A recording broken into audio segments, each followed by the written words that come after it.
All right, so here it is. Finally in January, like we're well into our first 6 days of January, and here we are with my top 10 favorite movies of 2024. Yeah, 2024 was probably one of the biggest years I've had in a long time with movies, both good and bad. And I gotta tell you, the bad movies were easy to figure out. I gotta be honest. The bad movie, when I was doing like my top 20, my top 10 movies for worst movies of 2024, I had a good sense of who was going there. It was just a matter of like, how much do I hate this movie over the other? Like, that was kind of my thought process for the most part. It was really that. But the best movies was really hard because I saw some really banger movies this year. I also didn't get to see War of the Rohirrim, so to the three people who keep asking, I didn't see it. I'm sorry, I wasn't able to. But yeah. I'm not gonna like wait around for to delay this any longer. Let's get into it. But as always, if you think a movie should be higher or lower on this list, that's totally fine. I got no problem with you. It's just my personal opinion. These are just my personal top 10 movies, favorite movies of 2024. And I gotta say, like I said, it really hurt me that I had to cut some of these movies off the list. So before we go any further, let's talk about the movies the honorable mentions. The honorable mentions. Let's talk about them.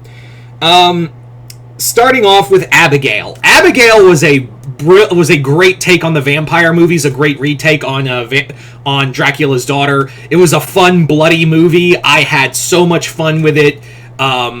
It was just fun. Like, it's just the cast was fun, and I can't wait to see what Radio Silence does next. Next up, Infested. Now, Sting I really hated as a giant spider creature feature movie, but here, Infested is a French horror movie that you can see on Shudder that is a great giant spider horror movie. There's some great body horror. The spiders are creepy. It's very much like Arachnophobia if it took itself seriously, and I can't wait to see what the director does with his Evil Dead movie, Evil Dead Burn. Next up, I'm just looking through the list, just so I don't... Oh, just a quick shout-out, Ghost Right Here, Right Now. It didn't really count because it's more of a live show and a band than an actual... Like, it does tell the story of Ghost, but I thought it was pretty cool. Ghost Right Here, Right Now was a lot of fun. Next up, for Quiet Place Day One, this one killed me to not have on the list, but yeah... almost said Ghost. Quiet Place Day One was a beautiful film and probably my favorite of the Quiet Place franchise. Lupita Nyong'o knocks it out of the park with giving it a lot of emotional weight. There's a lot of great scares. Yeah, I really enjoyed it.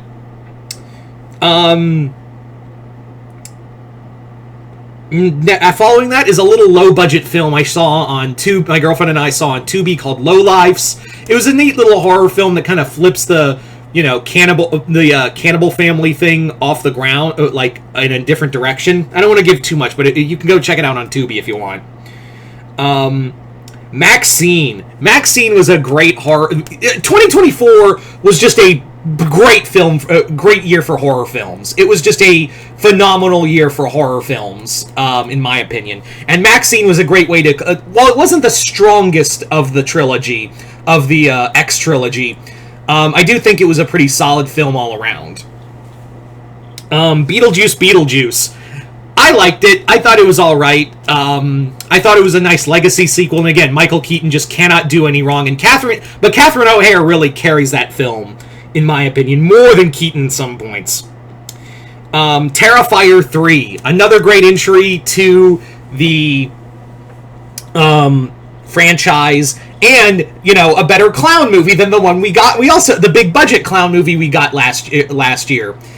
Next up, The Shadow Strays. It was a movie I stumbled upon on Netflix. It was like I said, it's basically what you want, like what a Snake Eyes movie from G.I. Joe should have been. That Snake Eyes origin movie. And this one might kill some people in the audience. Transformers 1. This one was really hard, but there were so many other movies I really enjoyed more. But Transformers 1 was a beautiful movie. It's probably the best Transformers movie period. Like, sorry, Transformers the movie or Bumblebee, but Transformers 1 was a great film. Then, for one last movie that didn't quite make the cut, and that is Kill. Kill, you can check out the review of that movie on Patreon, along with a lot of these other movies that yeah, you can check them all out on Patreon on the first tier. But Kill was a great Bollywood action film that was just absolutely fun to watch. It's just it's just utter, I wouldn't say insanity, but it is so much fun. Anyway, now that we're 5 minutes into the video, you're probably wondering, well, get to it. Get to the top 10. All right, already. Let's get to the top 10. All right. So, at number 10, I do have the list. I am looking it up because I would fucking forget. Number 10, Ultraman Rising. Ultraman Rising was a film I didn't have a lot of expectation for. I thought it was just going to be a fun kids movie and just support it because it is Ultraman. It is cool to see that franchise, take off as big as it has. But this movie has so much heart. This was also a great year for not just horror but animation. But Ultraman Rising it had a great heart. It had great story to it. It actually gave a lot of character to the character of Ultraman that we haven't seen in a long time. Like, I would say, there's a lot of depth to the person who is Ultraman in here, Ken. He has so much depth as a character. I haven't seen that since Ultraman Mebius, honestly, for a person who has taken on the role of Ultraman. I really liked it. It's a great film. The villain is pretty fascinating because he's like, I don't want to do this. I'm a scientist. Like, this isn't like who I am. I hate this. But you understand his reasoning. I also really like the just absolute callbacks to all the other to the universe. It's a love letter, and I really do hope it gets a sequel. Next up, at number 9, Late Night with the Devil. Late Night with the Devil is probably one of the best found footage movies ever. David Dastmalchian knocks it out of the... absolutely just rocks it in this film as the leading role. He's so easily to be a TV talk show host. And he has such a reverence for horror, too. I really like him. I also really enjoy just the use of effects, the use of the setting of the 1970s, and what this studio, or should I say studios, did to make this movie feel as authentic to the 1970s as they did. So it was just awesome. I really loved Late Night with the Devil. It was a great horror film. The ending is going to leave some people questioning some stuff, but for the most part, I really do think this movie is a solid, just absolute solid banger of a movie. Next up, at number 8, Godzilla x Kong. You knew Godzilla x Kong was going to be on here. This movie, okay, Godzilla -1, this movie is not. Let's get that out of the way right now. Let's talk about that right here, right now. Godzilla x Kong is not Godzilla -1, and even the studio knew that. Even Adam Wingard knew that for this movie. He knew right from the get-go that this movie was not Godzilla -1. And even Takeshi Yamazaki, the director of -1, even said, "Yeah, it's not my movie," but Yamazaki came out and said he loved Godzilla x Kong because it reminded him of all the fun that you can have in Godzilla. And that's what I like about being a Godzilla fan in this day and age. People complain oh, the soul of Godzilla isn't handled well in America. Oh, fucking shut up. Okay? Shut the fuck up. Cry me a goddamn river. You know what it's like to be an actual Godzilla fan? Those 10 years of fuck all from 2000 after Final Wars to Godzilla 2014. Do you remember any of that? Do you remember just those dry years of nothing, absolute dick as a Godzilla fan, and then nothing, and then Godzilla 2014, and now Godzilla is becoming a household name, and I haven't seen it this big since ever. I haven't seen it this big in a long time, and yeah, -1 is the better film. Don't misquote me on that. But Godzilla x Kong is the movie that really kind of solidified this franchise into becoming as big as a household name as it is. Same with Kong. And it's so cool to see a cinematic universe with Godzilla in it, and seeing it's willing to go just absolutely balls to the wall crazy. And this movie knows what it is. It doesn't pretend to be like the gritty realism. This is what I love. This is what I really enjoy, is that we can have fun, stupid Showa-era Godzilla films, and also at the same time, we get simultaneously dark, serious storytelling from Japan. You mean to tell me I get my cake and eat it too? Oh, woe is me as a Godzilla fan. I am so fucking offended that, I get to watch dumb, stupid Godzilla action of haha, big monkey go punch, but also I get dark, serious stories from Japan. And also, I get to see Godzilla in this day and age fight the Power Rangers, Marvel, and DC Comics, all in the same span of one fucking year. Oh, and also, Godzilla's now a known franchise. Shut up! Okay? Shut your fucking mouth. I am so goddamn sick of these fucking... I'm gonna go on a rant here, because this has been building in my chest for the longest time. Because even now I see, Godzilla's so hype. It's gotten... you don't know. Did everyone just fucking forget those 10 years where being a Godzilla fan was just utter torment, just to have nothing, jack all, not even kaiju films, even. Outside of Pacific Rim, we had no kaiju films. We had dick all. And suddenly, now that Godzilla's everywhere, you want to say, Godzilla's been overexposed, or Godzilla's not this isn't Godzilla at all. Do you don't seem to know what Godzilla is, apparently. So, cry me a river, honestly, because this shit is nauseating. That that people say, oh, we have too much Godzilla now. So you want to go back to having nothing? You want to go back to, barely a studio doing a Godzilla film, or any kaiju film in general? Is that... Oh, I know what it is. You don't like the idea of other people liking what you like. Or you want to go back to that, because then nobody cares about Godzilla but you. Am I in the right ballpark? Anyway. Said my piece. It's just... I still see that to this day, and I'm like, what is wrong with you people? So there you go. At number 8, Godzilla x Kong. Let's get back on the list. Number 7, Alien Romulus. Alien Romulus had so much to prove after how bad the Alien franchise has been. Prometheus, Alien Covenant, it was bad. And now now that Ridley Scott wants to come back and do another Alien film, I'm genuinely scared that they're going to push that Disney's going to push Fede Alvarez and his talks for an Alien film off the market, just so Ridley Scott can do a movie all by himself. And as I've seen from his past several films, that man should never direct again. So, yeah. I want to have hopefully Fede Alvarez gets to do his film. It's the same thing with Neil Blomkamp, where Neil Blomkamp was making an Alien film, and then Ridley Scott said, I'm making an Alien film too.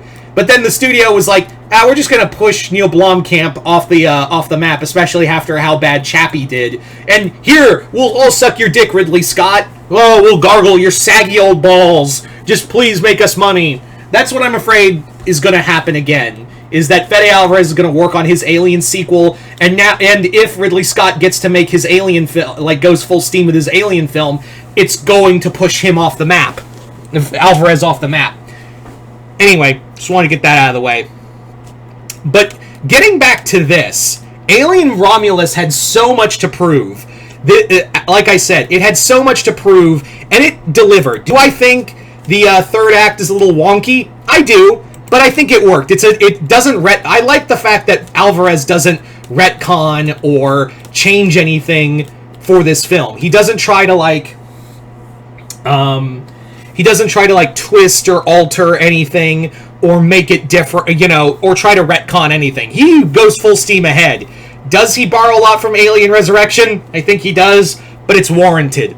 I also just love seeing the Xenomorphs be terrifying again. It is so good to see the Xenomorphs just be like a credible threat again.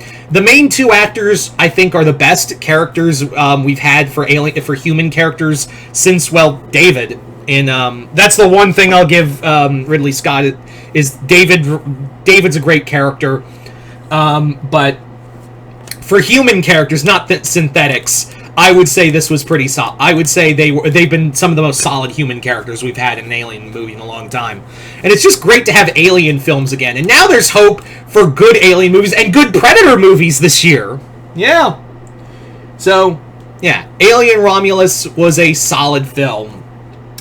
Next up, Deadpool and Wolverine. Deadpool and Wolverine, probably the best comic book movie we had all year. But that's not really saying much. It really isn't saying much, because there really wasn't any competition to that regard. There was fuck all that could really, get in their way. There was literally nothing. There was, what? You thought Kraven was going to be a great movie? Anyway, Deadpool and Wolverine was a love letter to Marvel Fox, which I do not love a lot of Marvel Fox movies. I think there are some good ones, but there are some fun ones too. It's a love letter to the character of Deadpool. It has so much fun. It's quippy. It has some excellent action scenes, and I think Hugh Jackman and Ryan Reynolds are just absolutely brilliant in this together, working together. Just the banter between the two alone just makes this a great movie. Would I say it's my favorite favorite of the Deadpool trilogy?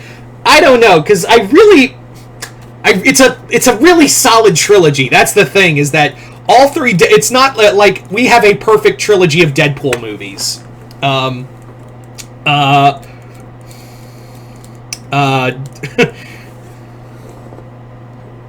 Yeah. Anyway, sorry, I lost my train of thought. That rant is also is still there. But no, Deadpool and Wolverine, it had so much writing on it because it was the only MCU film coming out this year, and it had a lot to prove that Marvel still has it, and I never thought Marvel lost it. I was never one of those people who said, oh, the MCU is dead. No, I've never said that. It just but I know a lot of people are kind of turning on Marvel, and this had a lot to prove, and by God, I think it did prove, have a lot of proof that, yeah, we're the MCU. We're still fucking good. Shut the fuck up. Anyway, yeah, so let's move on now to the top 5. So, here we are in the top 5. Sorry for the pause. I needed some water after all that yelling. But at number 5, we have Furiosa, a movie that was just nothing short of brilliant. Do I think it was better than Fury Road? No. I will say this, and this is going to sound weird. I've never had a movie where the end credits are a detriment to the first film. I mean, to the film it's crediting. Basically, the credits for Furiosa just make you go, oh, I'd rather be watching Fury Road right now. But I get it. I get the idea. But still, I felt like, yeah, it kind of overshadows the whole point of Furiosa with just making you want to go see Fury Road. But whatever. Yeah, this movie was brilliant. I think Anya Taylor-Joy, she did exactly as I always said, is that while I didn't see her as Furiosa, I could definitely, as the film went on, she grows into the role. I think she's got some great work to her, great physicality, and Chris Hemsworth, holy shit, as Dementus. He is probably one of the best villains I have seen in a movie in a while. He's fun, he's just absolutely crazy, and he's loving every second of it. I love how this prequel film doesn't have to rely on, remember berries. This movie has its own merit. And I really feel bad that this movie did not, do well in the box office. I don't know why. It was really good. It was so fucking good to see this film, flourish as it did. I thought it was a brilliant film. great cinematography from George Miller. I think this is some of his best work cinema-wise in a long time, since Fury Road. But yeah. Next up, Kingdom of the Planet of the Apes. Disney has done a lot wrong. I can go on, and we can talk till the cows come home about how wrong Disney has been for a lot of things. They have been very bad. They've been shitty. But I can't fault them for how good they've been doing the Fox properties, from Deadpool and Wolverine, Alien Romulus, Prey, and now Kingdom of the Planet of the Apes. A movie I had very low expectations for. I gotta be honest. After hearing it was the director from the director of The Maze Runner, and it wasn't going to have, a lot of the creative team behind it, I didn't really have a lot of hopes for it. But then I saw the movie, and I was like, wow, this is really fucking good. Some great acting. Proximus is a great villain. What a wonderful day! I will sometimes say that in my head whenever, it's just a nice day outside. I'll just be like, what a wonderful day! Yeah. I really love this. I love this movie. I thought it had great cinematography, great acting, great motion capture. It's so much to live up to after the Caesar trilogy. And you know what? I think while it didn't beat out the trilogy, I think it's a solid sequel, and I can't wait for this new. I really hope we continue with this new trilogy of Planet of the Apes movies, because I'm really excited to see where this franchise goes next. So yeah, Kingdom of the Planet of the Apes at number 4, and now, ooh, I sneezed. That's what you're waiting for. We now come to the top 3. And honestly, on any given day, these last 3 movies could go anywhere. These last 3 movies could go in any way, shape, or form, if I'm being honest. These last 3 films, it was really hard to place where they were gonna go, if I'm being honest. But at the end of the day, this is how I see it. So at number 3, a movie that no one saw, and it's a crime. It should be considered a war crime that it was. And that movie is none other than Boy Kills World. If you want to talk about the film that will be closest to the movie I would consider the closest we'll ever get to a proper Far Cry movie, here you go. Great action, great storytelling, and just overall balls to the wall fun. It's a crime that no one saw Boy Kills World. Bill Skarsgård was in 3 movies. One great that no one saw, one awful when he tried his best, and we'll get to the next one, don't worry. It's coming up. But yeah, one really excellent film. Bill Skarsgård really put the physicality in this work. He was brilliant in here, and so was the whole cast. It was just it's just bonkers. Just an absolute bonkers movie that no one fucking saw. I really hope that this movie becomes a cult favorite. I really hope it gets cult status, because it would be a crime if everyone just forgot Boy Kills World. Anyway, so number 2, and I gotta be honest, this is where it was really who do I have as number 1? Because both of these movies were just excellent, and like I said, 2024 was by far one of the best years for horror we've had in a long time. Hopefully 2025 can live up to the expectations that 24 had in terms of movies. And I gotta be honest, it was really hard to gauge who was number 1 and number 2, more than figuring out the last 3. But I settled on this. At number 2, Nosferatu. Yeah, see how that goes? I didn't realize that.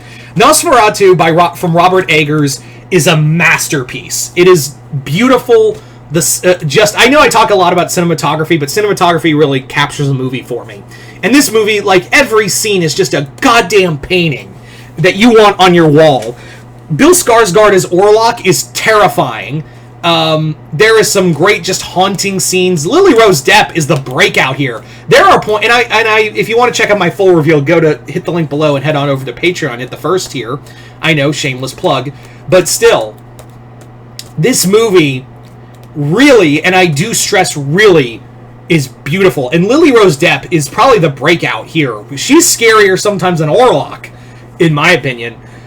I really thought this movie was just genuinely a brilliant film and a great film to cap off 2024. But there is one more movie that it was really hard to put Nosferatu under this, but there were reasons for it. And it was the one movie that I had zero expectations for, and for the longest time, it continued to remain my number one movie no matter what. Because every movie I put this against, I was like, no, I think the closest Nosferatu came close to beating it out. But this came up. This was the number one. And that is, you probably already know already, The First Omen. Talk about a movie that I had zero expectations for. If you want to talk about movies that I had no plan for, to like, no movie that I was going to enjoy, and then come out going, that was phenomenal. And the fact that no one bothered to see this is a fucking crime. I don't know what to tell you. This movie was brilliant. Neil Tiger Free is a brilliant actress. I can't wait to see her. I really hope her acting takes off. I forget the director's name, but she was brilliant. The whole film feels like its own monster, pun not intended, while still staying close to.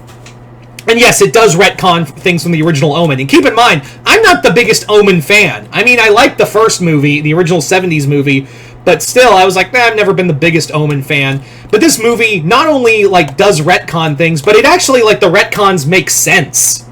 I also really like how this movie had no expectations and excelled at everything. And that's why, even I sat down with my girlfriend when I was making this list, my girlfriend said, I think I know why the reason you like it more than Nosferatu. Because I was really banting between this being Nosferatu being number one or First Omen being number one. And the reason why, she said, Nosferatu, you had high expectation for Nosferatu and they were all met.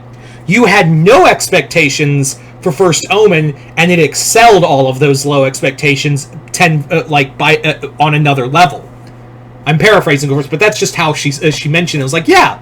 Whereas Nosferatu, I had the highest of expectations for.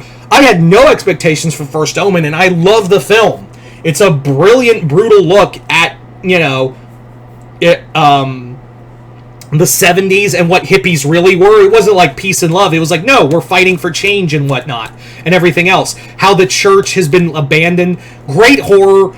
Some of the scariest scenes I've seen in a movie, and it does pay homage, but it doesn't do member berries like most prequel films. Like the same thing with Furiosa, where it's a prequel movie, but it is a film that has, doesn't depend on it either, and even the retcons are very acceptable.